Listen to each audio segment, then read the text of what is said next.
பீக்ரூ சொந்தங்களுக்கு வணக்கம். இன்னைக்கு நேர்காணல நம்மளோட இருந்திருப்பவர் அரசியல் விமர்சகர் திரு தேவப்பிரியா அவர்கள். வணக்கம். 127 வேட்பாளர்கள் என்னென்ன தொகுதியில யாருன்னு அதிமுக அறிவிச்சிட்டாங்க. ஆல்ரெடி 23 வேட்பாளர்கள் முதல் கட்டம், 27 தொகுதி பாஜகவுக்கு ஒதுக்கீடு. இங்க காங்கிரஸ்ல அவங்களுக்கு ஒதுக்கின 28ல 17, 18க்கு அவங்க என்னென்ன தொகுதி அப்படின்னு சொல்லிட்டு அறிவிச்சிட்டாங்க. ஸோ இந்த வேட்பாளர்கள் அறிவிப்பு எப்படி பாக்குறீங்க? இதுல ஒரு சின்ன என்டிஏ கூட்டணியில பாஜகவுக்கு ஒதுக்கின சீட்டுகள் கொஞ்சம் சரியில்லை அப்படிங்கிற ஒரு பேச்சும் போகுது. இல்லை, இந்த சரியில்லைன்னா ஏன் சரியில்லை என்னன்னு பார்க்கணும். முதல்ல யார் பேசி தேர்ந்தெடுத்தார்கள். ஸோ 2 பக்கமும் பண்ணியிருக்காங்க. டேட்டாவை வச்சு அனலைஸ் பண்ணீங்கன்னா கொடுக்கப்பட்டுள்ள 27 தொகுதிகளில் 14 தொகுதிகளில் 2024 பாராளுமன்ற தேர்தலில் என்டிஏ பிளஸ் அதிமுக போட்டால் லீடு வந்திருக்கு. அப்படின்னா இந்த 14 தொகுதிகளில் அதை தக்க வைத்தாலே வெற்றி பெற முடியும். அதை தாண்டி மீதமுள்ள 13 சீட்ல விளவங்கோடு விஜயதாரணி மேடம் ஜெயிக்க முடியும். அறந்தாங்கியில கொஞ்சம் கஷ்டப்பட்டா 38% தான் திருநாவுக்கரசர் மகன் வாங்கியிருக்காரு. பட் வெற்றி மார்ஜின் கம்மி, 4 பிரிஞ்சிருக்கு அந்த இடத்துல. ஸோ இது அங்க அந்த 13ல கூட என்னை பொறுத்த வரைக்கும் 2-3 சீட்டுகள் வாய்ப்பு இருக்கிறது. ஸோ கந்தர்வக்கோட்டையில கூட வாய்ப்பு இருக்காங்க. சிபிஎம் வேட்பாளர் மீது சிபிஎம் கரண்ட் எம்எல்ஏ மேல நெகட்டிவ் இருக்கு.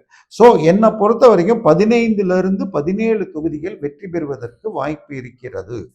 என்ன ஒரு சிக்கல் என்று சொன்னால், அதாவது 7 சீட்டுக்கு கொங்குல கொடுத்துருக்காங்க. அந்த 7மே வெற்றிக்கு வாய்ப்பு நல்லது இருக்கு. ஒண்ணு நாமக்கல்ல ஏதோ ராசிபுரமோ ஏதோ ஒரு தனி தொகுதி, அது அமைச்சருடைய தொகுதி. அந்த தொகுதியில கரெக்டான கேண்டிடேட் போனா அதையும் வெற்றி பெற முடியும். 7க்கு 7 கொங்கு வெற்றி பெற முடியும். கிட்டத்தட்ட 11 தொகுதிகள் தெற்குல கொடுக்கப்பட்டிருக்கு. அதுல 4 தொகுதிகள் கன்னியாகுமரியில கொடுத்துருக்காங்க. இப்ப கன்னியாகுமரியில 24 தேர்தலில் நம்ம 2வது இடத்துல வந்தோம். அதிமுக 4வது இடத்துக்கு போச்சு. ஸோ அதிமுக என்ன பண்ணிட்டாங்க, 6ல் 5 சீட்டை தாமரை கொடுத்துட்டாங்க. 1 சீட்டு கிள்ளியூர்ல தமாக நிற்க போகுது. இப்ப என்ன ஒரு சிக்கல்னு சொன்னால், 4 தொகுதிகளில் கிறிஸ்துவர்கள் மெஜாரிட்டியாக இருக்காங்க. ஸோ அவங்க அப்படியே ஒன்று சேர்ந்து போட்டால் ஜெயிக்கிறது கஷ்டமாகும். ஆனால் விஜய் பிரிக்கக்கூடும். ஓரளவுக்கு நாம் தமிழரும் பிரிச்சாங்கன்னா 4மே கூட வெற்றி பெறுவதற்கு வாய்ப்பு உண்டு. இன்னொரு என்ன சொல்றாங்க, வெற்றி வாய்ப்புகள் இருக்குது. நீங்க 24 எலெக்ஷனை வச்சு 21 எலெக்ஷன் வச்சு சொல்றீங்க. ஆனா இங்க பாஜகவுக்கு ஒரு ஸ்டார் கேண்டிடேட் சொல்லப்பட்டாங்களே, இவங்க இப்ப சென்னையில பார்த்திருப்போம், 2-3 பேர்கள் வேலை பார்த்தாங்க, அவங்களுக்கு தரல. சென்னையில 2 தான், ஒன்னு ஆவடி, இன்னொன்னு மயிலாப்பூர். அப்புறம் முக்கியமா அண்ணாமலை அவருடைய உத்தேசமா எதிர்பார்த்த சீட்டு வரல.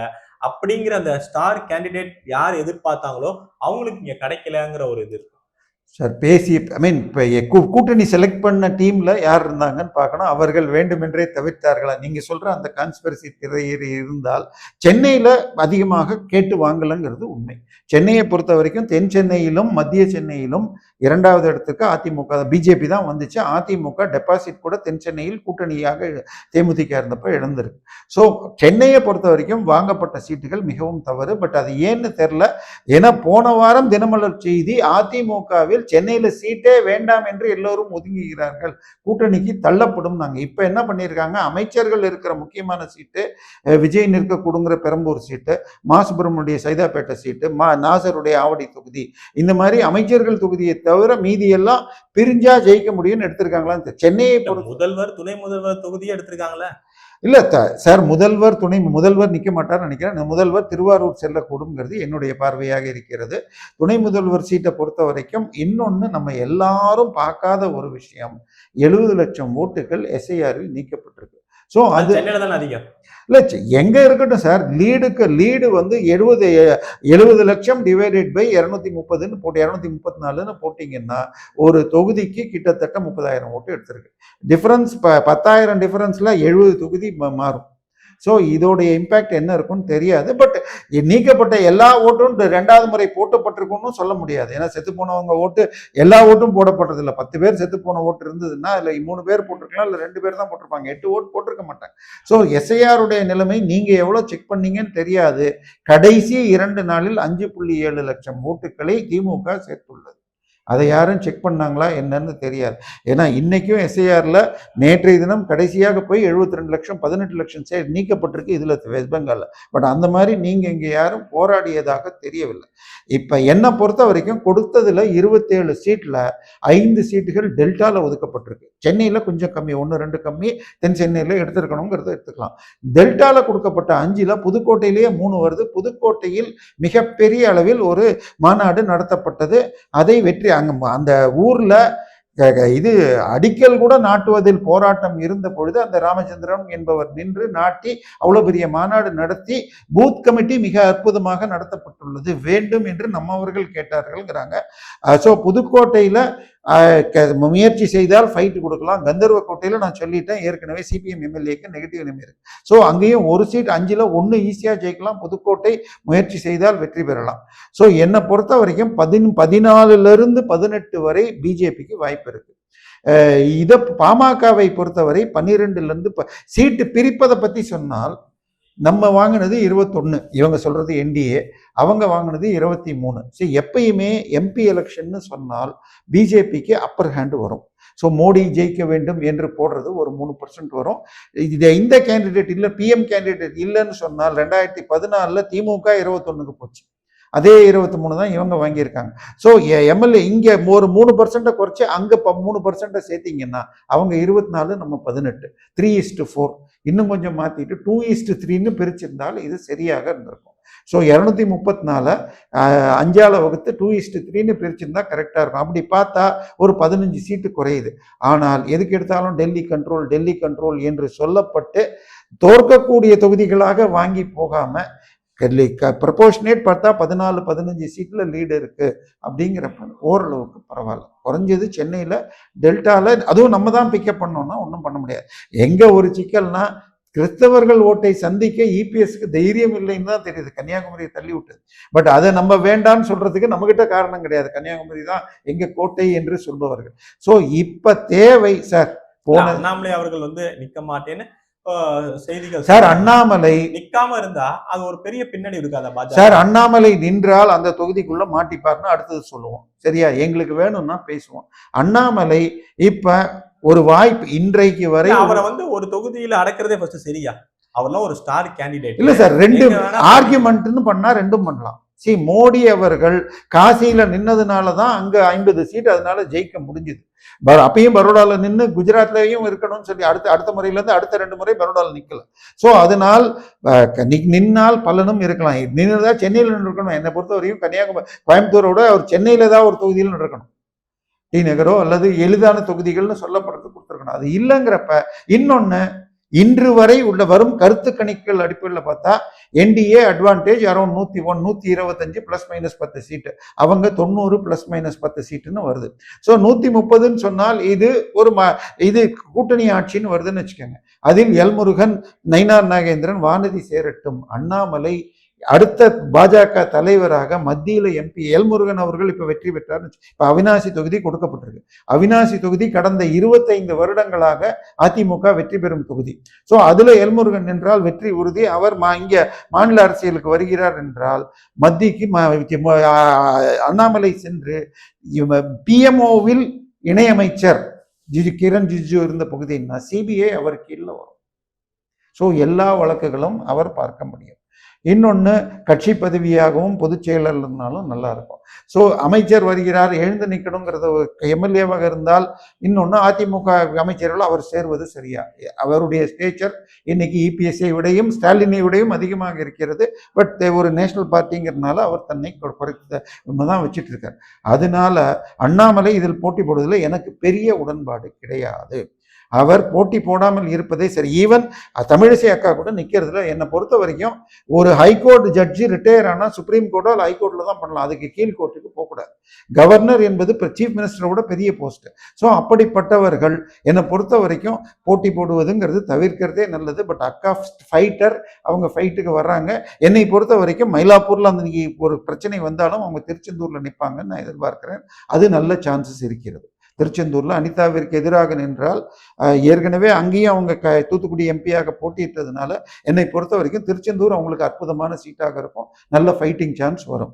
ஸோ அது மாதிரி இது பண்ணா யூஸே தவிர கொடுக்க நீங்க சொல்ற மாதிரி இப்ப தொகுதிகள்லாம் வந்திருக்குல்ல, அதுல காங்கிரஸ் வர்சஸ் பிஜேபி 2 நின்னா யாருக்கு அட்வான்டேஜ் சார்? காங்கிரஸ் நேரடி மோதல் நான் கேட்கிறேன். காங்கிரஸுக்கு இனி கொடுத்த பிஜேபி இருந்தால் அந்த சீட்லாம் பிஜேபி ஜெயிக்கும்னு சொல்லலாம், அன்லஸ் டெமோகிராபிக்கல் ப்ராப்ளம் இல்லை. ஏன்னா உதகை விலவங்கோட்லாம் இப்ப அறிவிச்சது உதகை தெளிவாக நீங்க எழுதி வச்சுக்கலாம், ஒன்று பிஜேபி ஒன்லேயும் ஸ்டார்ட் பண்ணிடுச்சுன்னு எழுதி வச்சுக்கலாம். பிரபு இருந்த காலத்தில் அங்க இவர் இருந்தது, அவருக்கு கொஞ்சம் ராஜபல பின்புலம், அரச பின்புலம் இருந்தது. அதோட சேர்ந்துக்கிட்டு அவர் ஜெயிச்சாரே உடைய கூட்டணி பலத்தால் இதுல உதகையில பெரிதாக நீலகிரியில காங்கிரஸ் கிடையாது. ஓரளவுக்கு கம்யூனிஸ்டுக்காவது தொழிற்சங்க யூனியன்கள் பலம். திமுக எம்பி கரண்ட் எம்பி ஆர் ஆசா அவர்கள்ல சார், ஆர் ஆசா வெற்றி பெறுவதற்கு காரணம் பணபலமும் மற்ற விஷயங்களும் தான். அவருக்காக வந்த ஒரு 200 கோடி கூட போன தடவை பிடிச்சாங்கன்னு சொல்லி வந்தது, மலேசியாவிலேருந்து வந்த ஒரு இவரை பிடிச்சாங்கன்னு வந்தது. ஸோ அதெல்லாம் நீங்க ஆர் ஆசா வெற்றி பெற்றதெல்லாம் இப்போ இது எடுத்துக்க முடியாது. உதகையில் பிஜேபி வெர்சஸ் காங்கிரஸ்னா நீங்க ஒரு சீட்டு பிஜேபி ஜெயிச்சிச்சுன்னே போட்டுக்கலாம். மாஸ்டர் மதன் அவர்கள் 98-99 எலெக்ஷன்ல ஜெயிச்சிருக்கார். ஆர் ஆசா 2014 தேர்தலில் பாஜக வேட்பாளரை ஃபார்ம் சி கொடுக்காம நிக்க விடாம இதுதான் பண்ணார். இன்னொன்னு, பாஜக நிக்கிற சீட்லாம் எங்களுக்கு வேஸ்ட்னு யாராவது சொன்னா 2014 தேர்தலே எடுத்துக்கோங்க. 2014 தேர்தலில் என்டிஏ கூட்டணியில் 7 சீட்ல 8 சீட்டு பிஜேபிக்கு, 9 சீட்டு பாமகவிற்கு, 11 சீட்டு தேமுதிகவுக்கு. ஆனால் 8ல் 1ல நிக்கல. உதகையில சரியான நேரத்தில் கொடுக்கல, நோட்டா அதிக ஓட்டுகளும் வாங்கிச்சுன்னாங்க. ஆனால் மீதமுள்ள 7 சீட்டுகள்ல பாஜக வாங்கிய ஓட்டு எண்ணிக்கை பாமகவை விட 11 சீட்டு தேமுதிக விட அதிகமாகத்தான் இருந்தது. ஸோ தாமரை பரவலாக பரவியது தான். அதை எதிர்க்கிற ஆளுங்க, அதாவது திமுகவுடைய, இன்னும் சொல்ல போனால் அந்நிய மதமாற்ற சக்திகள் தாமரை சின்னத்தை குறைத்து மதிப்பிடுவர்கள்னா விளையாட்டாக பேசிக்கொண்டிருக்கலாம். தாமரை பரவிய சின்னம் தான், அதனால கண்டிப்பாக அது வெல்ல முடியும். என்னை பொறுத்த வரைக்கும் 15லிருந்து 20 சீட்டை அண்ணாமலை வெற்றி பெறக்கூட பார்க்கணும். அதே போல இப்ப தமாகவிற்கு 1-2 சீட்டுகளும் இவருக்கு அவங்களும் வேட்பாளர் அறிவிச்சிட்டாங்க, யுவராஜ், விடியல் சேகர் அப்படின்னு சொல்லிட்டு அவங்களும் வேட்பாளர். சார், அவங்கெல்லாம் நல்ல சீட்டுகள் ரொம்ப சிக்கலாக இருக்கிறது. ஏன்னா ஈரோட பொறுத்த வரைக்கும் கடந்த 4-5 தேர்தலில் வெற்றி பெறாத தொகுதி. பட் யுவராஜ் நல்ல கேண்டிடேட்டாக இருந்தாலும் எளிது கிடையாது. ஸோ அவருக்காக கேட்டு வாங்கியிருக்காங்க. மீத கன்னியாகுமரியில் கிள்ளியூரும் டெமோகிராபிக்கலி கஷ்டமான தொகுதி. பட் அங்கேயும் இவங்க வேட்பாளர் இருக்காங்க. ஸோ வேட்பாளர் அடிப்படையில் தமாகவும் அமமுகவும் அவங்களுடைய முன்னாள் 7 எம்எல்ஏக்களுக்காக சீட்டு வாங்கியிருக்காங்க. ஸோ அவங்க உழைக்கணும். அதற்கு திரு அண்ணாமலை உதவினால் நல்லா இருக்கும். கும்பகோணம் தமாக வெற்றி பெறுவதற்கு நல்ல வாய்ப்பு. என்னுடைய ஒரு சஜஷன், அங்க ரெட்டைலில் நின்றால் நல்லது. அவர் தாமரையை விட இல்லையே, தாமரை தானே தமாக அந்த ஒரு தொகுதியில். ஏன்னா சாக்கோட்டை அன்பழகனுக்கு மிகப்பெரிய அளவில் கெட்ட பெயர் இருக்கிறது. ராமநாதன் 2 முறை வெற்றி பெற்ற தொகுதி.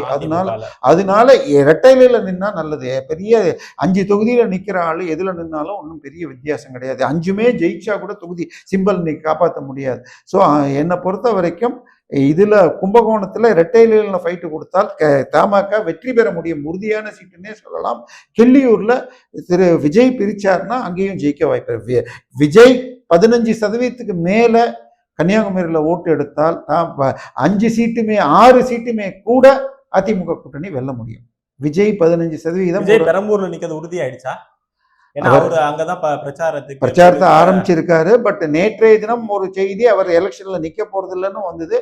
ஆனால் எல்லா அரசியல் விமர்சகர்களும் அவர் நிக்கலன்னு சொன்னால் பாண்டேவுடைய நிலை வந்து நிற்கும். அவங்களுடைய இது அட்லீஸ்ட் 10%, என்னை போன்றவர்கள் 10லேருந்து 12 தான் எதிர்பார்க்கிறோம்.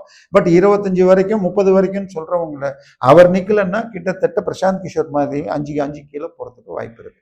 ஏன்னா ஓட்டு போடுபவர்கள் எல்லாம் அன்னை விஜய் அண்ணா தான் முதலமைச்சர், அதனாலதான் கூட்டணியே போகாம இருந்துக்காரு. அப்படிங்கிறப்ப அவர் ஏன் கூட்டணி போலாம இல்லைங்க, யாரும் வரலைங்க. தயவு செய்து மாத்தி சொல்லுங்க.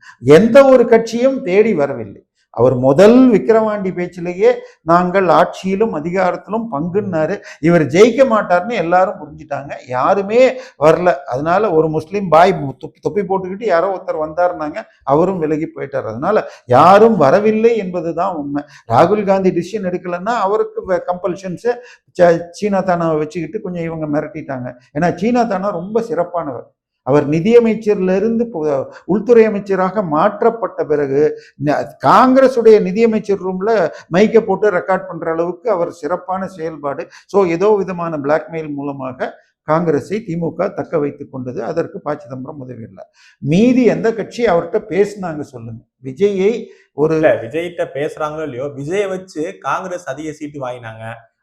இல்ல சார், இது வெளியில நடந்ததுதான் நம்ம சொல்றோமே தவிர விஜய வச்சுங்கிறதுக்கு பெரிய இது இல்லை. ஏன்னா இவர் மாத்திரம் பிரவீன் சக்கரவர்த்தி பேசினார் என்று சொல்லப்பட்டதை தவிர காங்கிரஸ் நேரடியாக வேலுச்சாமிக்கெல்லாம் என்ன மதிப்புன்னு எனக்கு தெரியாது. மாணிக் தாக்கூர், அதான் சார் மாணிக் தாக்கூரும் சார் மாணிக் தாக்கூர்லாம் பேசுறது தப்பு சார். பார்லிமெண்ட்ல மேஜை மேல ஏறி கிழிச்சு போடுற ரவுடி சார். மன்னிக்கணும், நான் இதை சொல்றதுக்கு மன்னிக்கணும். தமிழ்நாடு சட்டசபையில் மட்டும்தான் இதெல்லாம் நடந்தது. பார்லிமெண்ட்ல போய் காட்டியிருக்காங்க. அந்த அம்மா கரூர் எம்பியும் போய் பிஎம் சீட்டுக்கு முன்னாடி போய் நின்னதெல்லாம் அவர்கள் திராவிட காலித்தனத்தை அங்க கொண்டு போறதுக்கு பண்ணியிருக்காங்கன்னு தான் சொல்லணும் சார். பிரவீன் சக்கரவர்த்தி சந்தித்தார் என்று மட்டுமே தான் சொல்லப்பட்டது. அதை ஒரு தடவை மறுக்கிறார், ஒரு தடவை ஆமான்னு சொன்னாரே தவிர நேரடியாக விஜயும் காங்கிரஸும் பேசினதுக்கு உங்ககிட்ட ஏதாவது ஆதாரம் இருக்கா? அதை பரப்பி வேணா காங்கிரஸ் முயன்றதுன்னு சார். காங்கிரஸுக்கு 28 சீட்டு குறைக்கிறதுல என்ன நியாயம் சார் இருக்கு? 1980 117 நின்று இருக்காங்க. 2016 41 சீட்டு கொடுத்து 15 சீட்டுக்கு மேல ஜெயிச்சாங்க. இதுலயும் 25 சீட்டு வாங்கி 18 ஜெயிச்சிருக்காங்க. 3:4 ஸ்ட்ரைக் ரேட். என்ன 180 ஏன் சார் தோத்த சீட்ல நிக்க கூடாதுன்னா திமுக மாத்திரம் எதுக்கு சார் 170 நிக்கணும்? 3 சீட்ல உங்களுக்கு கொடுத்தோம், 2 சீட்டு தான் ஜெயிச்சிங்க அப்படின்னு மனிதநேய மக்கள் கட்சிக்கு ஒரு சீட்டை குறைக்கிறாரு. அப்ப திமுக 134 தானே நிக்கணும். அவங்க ஜெயிச்ச சீட்ல உங்களுக்கு மாத்திரம் பேராசை இருக்கலாமா சார்? சீட்டு எண்ணிக்கையில எந்த லாபமும் இல்லை. நான் இதை பல முறை சொல்லியிருக்கேன். 2001 139 சீட்ல நின்று ஜெயலலிதா 131 ஜெயிச்சாங்க. அதே 2006 188 சீட்ல நின்னாங்க, 61 தான் ஜெயிச்சாங்க. ஆனா 2006 127 சீட்ல நின்ன திமுக 96 ஜெயிச்சிருக்கு. உங்க கூட்டணி பலமா சார்? கூட்டணின்னா என்ன சார்?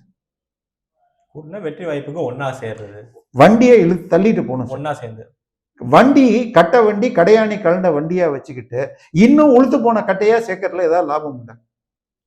10 சீட்டு ஒரு ராஜ்யசபா எம்பியை கொடுத்துருக்காங்க தேமுதிகவுக்கு. எதுக்காக கொடுத்தாங்கன்னு யாருக்குமே தெரியல.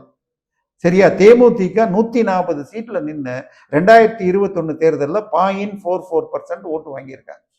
ஸோ விஜயகாந்த் இருந்த பொழுதே அந்த நிலைமை என்றால் இப்ப என்ன நடக்கும்? இல்ல இன்னொரு சஸ்பென்ஸ் என்னன்னா, லால்குடியில அதிமுக வேட்பாளர் வந்து பெரிய பேசு பொருளா அமைஞ்சிருக்கு. திரு மார்டின் அவர்களோட மனைவியை நிக்க வச்சிருக்காங்க. என்ன கணக்கு? இல்ல, இது ஒரு மாதம் முன்பே வந்தது. திமுகவோட அட்ஜஸ்ட்மெண்ட் நடந்திருக்கும். அவர் வெற்றி பெறுவார் என்றும் கூறப்படுகிறது. லால்குடி திமுக வேட்பாளர் ரொம்ப தோக்கடிக்க முடியாத ஆளு, அங்க ஒரு பெரிய பலசாலியா இருக்கிறவரு சார். அண்டர்ஸ்டாண்டிங் வந்துவிடும். திமுகவை ஒரு காலத்தில் லாட்ரி லைசன்ஸ் கொடுக்கவில்லை என்று சொல்லி நான் இந்த முறை என்னுடைய அதாவது அவர் அபிஷியலாக 530 கோடியை 529 கோடியை இது எலெக்ஷன் பாண்ட் மூலமாகவும் மேலும் சில 100 கோடிகளை ஸ்வீட் பாக்ஸ்களாகவும் கொடுத்தது. இந்த ஆட்சி வந்தால் மீண்டும் லாட்டரியை கொண்டு வருவேன் என்று சொல்லிவிட்டு இவங்க செஞ்சது ஒன்னே ஒன்று, ஒரு பெரிய கேஸ்ல அவருடைய உதவியாளர் வீட்டில் 7.5 கோடி கேஷா பிடிச்சிருந்தாங்க. ஆனால் அதுக்கு ஒரு ஃபேக் டாக்குமெண்ட்டை ரெடி பண்ணி 13ஆம் தேதி அன்னைக்கு அவருடைய வீட்டில் பிடிவட்டதுக்கு 1ஆம் தேதி டேட்டை போட்ட ஒரு அக்ரிமெண்ட்டு, கண்ணா நகர் வீட்டை என் மனைவி விற்கிறார்னு ஒரு அக்ரிமெண்ட் கொடுத்தார். ஆனால் அந்த ஸ்டாம்ப் பேப்பரே 9ஆம் தேதிக்கு முன்னாடி ரிசர்வ் பேங்க்ல வரலன்னு ப்ரூஃப் எடுத்தும் இந்த திமுக ஆட்சி ஆலந்தூர் கோர்ட்ல அப்ஜெக்ட் பண்ணாம அவருடைய கேஸை க்ளோஸ் பண்ணாங்க. எஃப்ஐஆரை க்ளோஸ் பண்ணா இடி உள்ள வர முடியாது. இந்த வேலையே பண்ணாங்க. அதை தவிர லாட்டி மார்ட்டினுக்கு அஃப்கோர்ஸ் ரம்மி, ஆன்லைன் ரம்மி இப்பயும் நடந்துட்டு இருக்கு, பட் பெரிய லாபம் இல்லை. அவர் லயன்ஸ் கிளப் மீட்டிங்ல இந்த முறை திமுக தோல்விக்கு நான் காரணமாக இருப்பேன்னு சொன்னதாக சொல்லப்பட்டது. அதுக்கப்புறம் ஒரு பேட்சப் நடந்தது. ஸோ அதனால அந்த குடும்பம் என்ன பண்ணும்னா ஒரு கட்சிக்கும் ஒரு ஆள் அனுப்பும். இப்போ மனைவி போன வாரம் வரைக்கும் அதே கூட்டணியில் இருந்த பாரிவேந்தர் கட்சியின் துணைத் தலைவராக இருந்தார். தன்னுடைய மகன் ஜோ சார்லஸ் மார்ட்டினை தமிழ்நாடு பிஜேபியில் சேர்த்துக்கலன்னு சொல்லி சத்தீஸ்கர்ல போய் சேர்த்துக்க வச்சார். அதுக்கப்புறம் இப்போ பாண்டிச்சேரிக்கு அனுப்பியிருக்கிறார். ஸோ இப்போ இந்த அம்மா இங்கே தான் நிற்க போறாங்கன்னு 1.5 மாசம் முன்னாடி வந்துச்சு. என்னை பொறுத்தவரை ஆதவர்ஜுனா அங்க இருக்கார். அது சர்ச்சுடைய வேலை. அது மார்ட்டின் சொல்வதை விட சர்ச்சுடைய வேலை. 36இல் ஒரு கத்தோலிக்க கிறிஸ்தவரை தமிழக சிஎம் ஆக்க வேண்டும் என்பது லாங் டேர்ம் பிளான். பட் அது வரைக்கும் விஜய் இணைந்து செல்வாரான்னு தெரியாது. பட் இதை பொறுத்த வரைக்கும் என்னை பொறுத்த வரைக்கும் லீமாரோஸ் வெற்றிக்கு திமுக உதவும் என்றுதான் நான் பார்க்கிறேன். காணொலி இறுதியான கேள்வியா, திமுக வேட்பாளர்கள் ஏன் டிலேனா, முதல்வர் அவர்கள் தலைவராக இருக்கிற திரு மு.க. ஸ்டாலின் அவர்கள் எடுக்கிற அந்த வேட்பாளர்கள்ல திடீர்னு உதயநிதி அவர்கள் குறுக்கிட்டு அவரோட தலையீடு அதிகமா இருக்கு அப்படிங்கிறாங்களே, உண்மையா? திடீர்னு ஒரு வார்த்தையை போடுறீங்களே. கிட்டத்தட்ட 1.5 மாதமாக அங்க இருக்கிற 4 தலைமை சென்டர்கள், ஒரு பக்கம் 4 தலைமை சென்டர் யார் கிச்சன் மூலமாக தினசரி காய்கறியிலிருந்து எல்லாம் வாங்கி கொண்டு கோயில்களில் தரிசனம் ஏற்பாடு பண்ற கிச்சன் கேபினெட் வழியாக ஒன்று. இன்னொன்று இளைஞர் திமுக நடிகைகள் மூலமாக அப்ரோச் பண்ணா இளைஞர் திமுக ஒரு 40 சீட்டு எங்காளுங்க இருக்கணும் அப்படின்னு அவர் 2 மாசமா சொல்லிட்டு இருக்கார். இன்னொரு பக்கம் சீனியர்கள் முதலமைச்சரிடம் பேசுபவர்கள், இன்னொரு பக்கம் பெண் நிறுவனம் மூலமாக அதுல வேற 1.5 கோடி ஆள் தலைக்கு வாங்கிட்டு யாரையோ சேர்த்தாங்கன்னு நிறுவனத்துல இருந்து சஸ்பென்ஷன் வேற யாரையோ பண்ணாங்க. ஸோ ஒரு பக்கம் உளவுத்துறை கிட்ட இருந்து வர ரிப்போர்ட், ஒரு பக்கம் பெண் நிறுவனம், ஒரு பக்கம் கிச்சன் கேபினெட், ஒரு பக்கம் இளைஞர் திமுக. இதை தாண்டி கூட்டணி இந்த 10 சீட்டு தேமுதிகக்கு எங்க கொடுப்பாங்க? எந்த பகுதியிலாவது அவங்களுக்கு பவர் இருக்கா? மேபி விக்கிரவாண்டி, ரிஷிவந்தியம், விருத்தாச்சலம் அவர் கேப்டன் என்ற தொகுதிகள்னு கொடுப்பாங்களா? அதுல ரிஷிவந்தியம், பொன்முடி போன்றவர்கள் கேட்பாங்க, அவருடைய ஃபேமிலியில் முக்கியமான ஆட்களுக்கு. ஸோ எங்க கொடுத்தாலும் அந்த 10 சீட்ல 8 சீட்டு 9 சீட்டு சிக்கலாக இருக்கும். மேடம் மாத்திரம் ஏதாவது கஷ்டப்பட்டு ஜெயிக்கலாமே தெரியல, விஜய் பிரபார் நிற்பாரான்னு தெரியல. ஸோ இந்த முறை சார் ஒரு வண்டிக்கு எங்கள் ஊரில் போனேன்னு வச்சுக்கோங்க, இங்கே நீங்கள் இந்த சேர் போட்டிருக்கீங்க, தாத்தா வீட்டில் தேக்கு மரத்தில் பண்ணி வச்சுருப்பாங்க, அதில் கொஞ்சம் 1-2 கட்டை அடிச்சிருப்பாங்க, கேட்டால் சின்ன கீரல் இருக்குதுன்றாங்க. இப்போ அது மாதிரி இவங்க 2 வேலை பண்ணியிருக்காங்க. ஒன்று ஓபிஎஸ்ஸை கூட்டு சேர்த்தாங்க, தேமுதிகவை கொண்டு சேர்த்தாங்க. அது தவிர பவர்ஃபுல் மிகப்பெரிய தலைவர்களாக மைத்ரேயனை சேர்த்தாங்க. இங்க இதுல அன்வர் ராஜாவை சேர்த்து, நான் சொல்றது எம்எல்ஏ வச்சிருக்கேன் என்ன, அன்வர் ராஜாவை சேர்த்திருக்காங்க. இதுல அதுக்கு பேர் என்ன, ஸ்ரீராம் ப்ராப்பர்ட்டிஸ் நம்ம பெருங்குளத்தூர்ல நேரடியாக ஊழல் ஆதாரங்களோடு இருக்கிற வைத்தியலிங்கத்தை சேர்த்திருக்காங்க. ஏன்னா சேர்த்தன்னா ரொம்ப ஈஸிங்க, எஃப்ஐஆரை க்ளோஸ் பண்ணலாம். பிஜேபியில நீங்க சேர்ந்தா கூட வழக்க தள்ளி வைக்கலாமே தவிர வழக்கை நீக்க மாட்டாங்க. ஆனால் இங்கே சேர்ந்து விட்டால் உங்களுக்கு பரிபூர்ண பாவ மன்னிப்பு தரப்படும். அதனால எஃப்ஐஆர் கட்சி வாஷிங் மிஷின் சார், பாவ மன்னிப்பு சார், பாவம் நீக்கப்படும். ஸோ அதனால இப்போ எஃப்ஐஆர் சார் விஜயபாஸ்கர் பேர்ல இருக்கிற எஃப்ஐஆரை நீக்கியிருக்காங்க, ஏன்னா அதுல சபரீசன் மாட்டியிருக்காங்க. அதனால தயவு செய்து திமுகல குறைந்தபட்சம் 5 சீனியர் அமைச்சர்களுக்கு வாய்ப்பு இல்லை, 63 எம்எல்ஏக்கள் நீக்கப்படுவார்கள் அப்படின்னு நியூஸ் வருது. ஸோ இதெல்லாம் நடந்தால் அங்கு என்ன ஆகும்னு தெரியாது.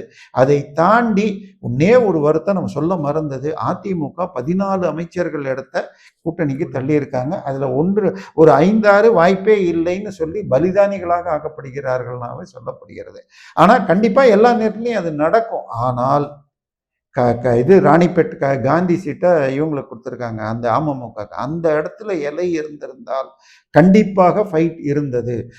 காட்பாடியில் இலை நின்றால் வெற்றி பெறும் யாருன்னு எனக்கு இன்னும் தெரியல.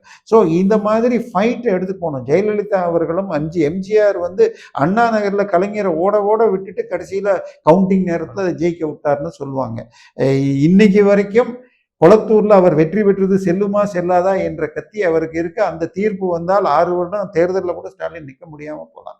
ஆனால் இந்த முறையும் அவர் உதயநிதி ஸ்டாலின் இந்த சீட்டை அவர் வச்சிருக்காரு, யாரை நிற்க வைக்க போறாருன்னு தெரியல. ஆனால் விஜய் சீட்டை பாமக கொடுத்திருக்காரு. இதெல்லாம் நல்ல இன்ட்ரெஸ்டிங்கா போகும். ஆனால் இபிஎஸும் அண்ணாமலையும் உறுதியாக நைனாரும் சேர்ந்து பிரச்சாரம் செய்தால் குறைந்தபட்சம் 130, அது எண்ணிக்கை 160 எளிதாகலாம். எதிர்ப்பு அலையை, ஒரு சாத்தான்குளத்தை, ஒரு ஸ்டெர்லைட்டை, பொள்ளாச்சியை வைத்து அவர்கள் ஜெயிச்சார்னா அது மாதிரி 100 மடங்கு சம்பவங்கள் நடந்திருக்கு. இது 200 கூட தொட முடியும். அதுவும் விஜய் யாரை பிரிப்பார்னு இன்னைக்கு வரைக்கும் சொல்லப்படல. இல்லை விஜய் பிரசாந்த் கிஷோர் பாண்டே மாதிரி ஆவாராங்கிற சந்தேகம் எனக்கு இருக்கிறது. எனக்கு மாத்திரம் இல்லை, இந்தியா டுடே கான்க்ளேவில் சந்தீப் சாஸ்திரி மற்றும் இவங்களே சொல்லியிருக்காங்க. ஸோ அதனால முடிவுகள் நல்லா இருக்கும். நான் என்னுடைய சர்வேக்கள் அடுத்த சில நாட்களில் நானே கொண்டு வருகிறேன். பல இடங்கள் 3000 நேரடியாகவும் 3000 ஃபோன் மூலமாகவும் எடுக்கப்பட்டவருடைய கணக்குகள் நம்ம பார்ப்போம். அதனால கண்டிப்பாக களம் என்டிஏக்கு ஆதரவாகத்தான் இருக்கிறது. ஆனால் முனைப்பை காட்டணும். நேற்றுக்கு தமிழ் ஹிந்துவில் ஸ்டாலின் சொன்னது, அடுத்த 4 வாரங்களும் திமுகவினர் தூக்கமின்றி உழைக்கணும். அதை இந்த பக்கம் எடுத்துட்டு செஞ்சாங்கன்னால் கருணாநிதி அவர்கள் செய்த சாதனையை இவரும் தொடர்வார். அதிமுக வெற்றி பெறும். என்டிஏ கூட்டணி அதை நடத்த வேண்டும். நேரம் உங்க நேரத்தை நம்ம தளத்தை வந்து பயந்தமைக்கு ரொம்ப நன்றி. நல்லதே நடக்கும். வாழ்வாரம்.